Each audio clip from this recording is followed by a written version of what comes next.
Hi friends, പുതിയ വീഡിയോയിലേക്ക് എല്ലാവർക്കും സ്വാഗതം. ഇന്നത്തെ വീഡിയോ ഒരു ചെറിയ അടുക്കളത്തോട്ടത്തിൻ്റെയാണ്. 2 ആഴ്ചയായി തൈ നട്ടിട്ട്. ഈ ആച്ചപ്പനും റോസിയും തട്ടിക്കളയും എന്നുള്ളതുകൊണ്ടാണ് ഇങ്ങനെ ചീനിക്കമ്പൊക്കെ അടുക്കി വെച്ചിട്ട് അതിൻ്റെ പുറത്ത് ഓലയും ഇട്ട് അടച്ചാണ് വെച്ചിരുന്നത്. ഇപ്പോൾ നട്ട ചെടി മൂട് പിടിച്ചു. അപ്പോൾ പിന്നെ ഈ ഓല മാറ്റാമെന്ന് വെച്ചു. പച്ചമുളകിൻ്റെ തൈയൊക്കെ ഓലയിൽ തട്ടി വളഞ്ഞു തുടങ്ങി. അപ്പോൾ ഞാനത് ഓല മാറ്റി. ഇന്ന് കുറച്ച് മണ്ണ് ഇളക്കി കൊടുത്തു കുറച്ച് വന്നപ്പോഴാണ് അവിടെ ഞാൻ 2 വർഷം മുമ്പ് ഞാൻ ഈ ഭാഗത്ത് ചീര നട്ടിട്ടുണ്ടായിരുന്നു. അപ്പോൾ ഇപ്പം നിറയെ ചീര കുരുത്ത് വന്നിരിക്കുന്നു. ഓലയുടെ മുകളിലൂടെ വെള്ളം ഒഴിച്ചത് കൊണ്ട് ഇവിടെ ചീര ഉണ്ടെന്നൊന്നും ഞാൻ കണ്ടില്ല. ഓല മാറ്റി നോക്കിയപ്പോൾ ഇപ്പോഴാണ് കണ്ടത് ചീര മൊത്തം കുരുത്ത് വന്നിരിക്കുന്നു. ഇനിയിപ്പം അത് കുറച്ച് മാറ്റി നടാമെന്ന് വെച്ചു. ആ ഭാഗം മണ്ണിളക്കിയിട്ടില്ല. അപ്പോൾ കുറച്ച് വഴുതനം, വെണ്ട, പച്ചമുളക്, പിന്നെ തക്കാളി ഇത്രയാണ് നട്ടേക്കുന്നത്. അപ്പോൾ ഞാൻ എൻ്റെ രാവിലത്തെ ജോലിയായിരുന്നു ഇത്. അപ്പോൾ എല്ലാത്തിനും മണ്ണിളക്കിയപ്പോൾ ഒരു കുഴപ്പം പറ്റി. വീഡിയോ ഓണാക്കാൻ മറന്നുപോയി.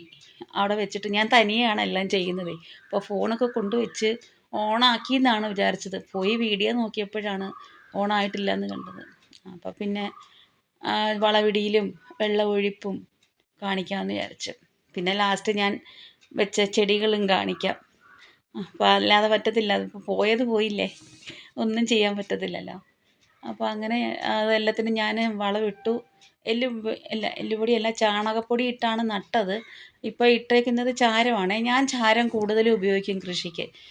കുറേ ആൾക്കാർ പറയുന്നുണ്ട് ചാരം ചൂടാണ്, ശരിയാവില്ല. പക്ഷേ എൻ്റെ കൃഷിക്ക് ചാരം നല്ലപോലെ പറ്റുന്നുണ്ട്. എനിക്ക് നല്ല വിളവും കിട്ടുന്നുണ്ട്.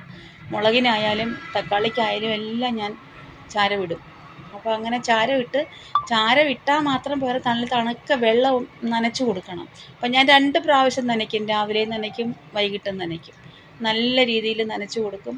എൻ്റെ ചെടി ഒന്നും ഇതുവരെയും കേടായി പോയിട്ടുമില്ല. പിന്നെ ഈ ആച്ചപ്പനും റോസിയൊക്കെ ചാടി ഇപ്പോൾ എത്ര നമ്മൾ പറഞ്ഞാലും അന്നേരം ഒന്ന് അനുസരിക്കുമെങ്കിലും റോഡിലൂടെ എങ്ങാണോ ഒരു പട്ടിയൊക്കെ പോവുകയാണെന്നുണ്ടെങ്കിൽ ഇതിൻ്റെ മുകളിലൂടെ ഇതെല്ലാം തട്ടി മറിച്ചിട്ടൊക്കെ ആയിരിക്കും ഓടുന്നത്. അപ്പോൾ അങ്ങനെ ഒരു കുഴപ്പമുണ്ട്. എപ്പോഴും കെട്ടിയിടാനും പറ്റത്തില്ല അവരെ. അതുകൊണ്ട് ഇങ്ങനെ കമ്പൊക്കെ വെച്ചേക്കുന്നത്. ഇതുവരെ കുഴപ്പമൊന്നും പറ്റിയിട്ടില്ല. കൃഷിയൊക്കെ ഇങ്ങനെ പോകുന്നുണ്ട്. ഞാൻ എപ്പോഴായാലും അവരെ ഭീഷണിപ്പെടുത്തി നിർത്തിയിരിക്കുകയാണ്, എൻ്റെ ചെടിയൊന്നും പോകരുതെന്നൊക്കെ പറഞ്ഞ്. കുഴപ്പമില്ലാതെ അവർ സഹകരിക്കുന്നുണ്ട്. അപ്പോൾ അങ്ങനെ എല്ലാത്തിനും വളമിട്ട് നനച്ചു. ഇനി ഈ ഓല ഇടുന്നില്ല, ഇന്ന് തൊട്ട് മാറ്റിയിട്ടിരിക്കുകയാണ്. അപ്പോൾ ഇത്രയേ ഉള്ളൂ എൻ്റെ പച്ചക്കറി കൃഷി. പിന്നെ എനിക്കിപ്പോൾ അത്യാവശ്യം എനിക്ക് വഴുതനമുണ്ട്, വലിയ വഴുതനം വേറെയുണ്ട്. പിന്നെ പച്ചമുളകുണ്ട്. ഒരു കൃഷി ഇല്ലെങ്കിൽ പോലും എനിക്ക് വഴുതനവും പച്ചമുളകും എപ്പോഴും ഉണ്ട്. അപ്പം ഇതൊക്കെയാണ് ഞാൻ നട്ടേക്കുന്നത്. നിങ്ങൾക്ക് അടുത്ത് കാണാൻ പറ്റില്ലല്ലോ, അപ്പോൾ അതിനാണ് ഞാനിങ്ങനെ കാണിച്ചിരിക്കുന്നത്. പച്ചമുളകും വഴുതനവും ചീര തനിയെ അവിടെ നേരത്തെ ഉള്ളതിൻ്റെ കിളിച്ച് വന്നതാണ് ചീര കാണിച്ചിരിക്കുന്നത്. ഞാൻ ഇവിടെ ചീര നടുന്നില്ല. 2 വർഷം മുമ്പ് ചീര ഒരുപാടായി. പിന്നെ എല്ലാവരും മടുത്തു, ആർക്കും ചീര വേണ്ടാതെ എല്ലാവർക്കും കൊടുത്തുണക്കി, ആർക്കും വേണ്ട. ചീരത്തൈ നല്ല ഇനം ചീരയാണ്. പക്ഷെ നല്ല ഇഷ്ടം പോലെ പിടിക്കുകയും ചെയ്യും. അപ്പോൾ ഇപ്പം ആ ഉള്ള ചീര അവിടെ നിൽക്കട്ടെ എന്ന് ഞാൻ വിചാരിച്ചു, മാറ്റി നടാമെന്ന് വെച്ചു. അങ്ങനെ കൃഷി വഴുതനവും. എനിക്ക് തക്കാളിയൊക്കെ നല്ല ഭംഗിയായിട്ടുണ്ടാവും. അപ്പോൾ ഓക്കെ.